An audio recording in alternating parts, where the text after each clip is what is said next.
Today I am going over how we converted this Ikea Detolf cabinet into a greenhouse. Hey guys, how's it going? A little different of a video today, other than a couple photos for Instagram, at John the Schreiner or at Schreiner Photography. I didn't actually record any of the work for this project, since I figured it was just a modification.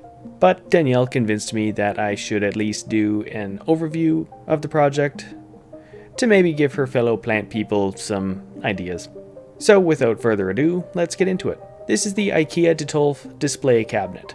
The outside of it is pretty much unchanged, but because it is a greenhouse and the plants will need some airflow and lighting, I drilled a hole into the roof of the cabinet to allow pass-through for the lights and fans, so we'll start there. Basically, I just drilled the hole through the top corner of the cabinet with a 2-inch hole saw. With the top of the cabinet above my eye line, I didn't worry about having to cover up the damage there, since the new hole is not finished.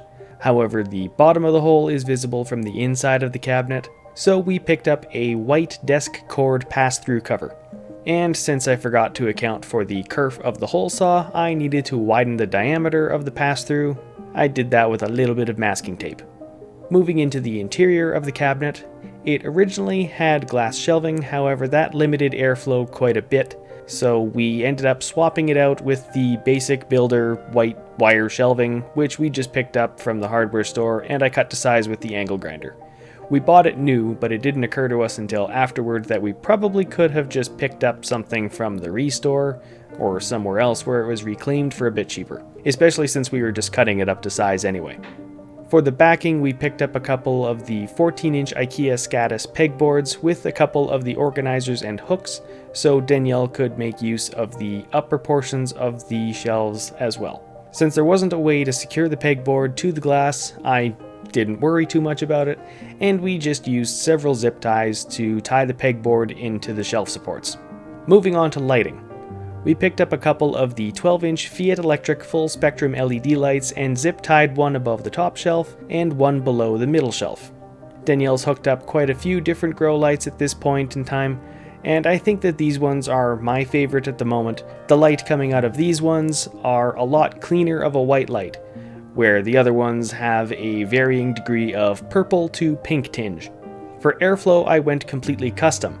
I picked up a couple 6-inch desktop computer fans, a universal adjustable voltage power supply, and a spool of 18-gauge wire. Basically, I ripped off the plug end off the fans and wired the positive and negative into the power supply, which I had set to 12 volt. Since the greenhouse is glass, I couldn't really screw them into the cabinet itself, so we picked up some suction cup hook things from the dollar store and were able to hang a corner of the fans off of that, as well as a little plastic bumper thing on the other corners to keep a little bit more space between the glass and fan for some better airflow. Which leads me into the power supply for the whole greenhouse, which is just a smart power bar. I can't remember for sure which one we ended up using, I just know that Danielle was really happy about being able to program it and run all of the lights and fans right from her phone. And that's pretty much the end of it, at least until the Ikea Millsbow cabinet comes back into stock, as we are currently planning on setting up one of those as well. We're in the middle of working on renovating that room, with one of the goals being able to accommodate the Millsbow cabinet. So if those are out by now, you can check those out up here. Maybe we'll record setting up the new greenhouse as well, but if not, you can check out our friend Planterior Decorator's channel for some more plant-related setup ideas and care. Alina has quite a few videos going over her setup and how to take care of different plant pests and all of those things. I will put a link to Alina's channel in the description below, and her Millsbow cabinet setup will be linked up here as well. And with that, I'm going to call it a video. Thank you all for watching, and if you like what I'm doing here, give this video a thumbs up and subscribe for more. If you have any questions or comments, I look forward to reading them in the comment section below. And if you want to see more up-to-date projects, you can always follow me on Instagram at John the Schreiner. Otherwise, I will see you here in the next video, and have a good one.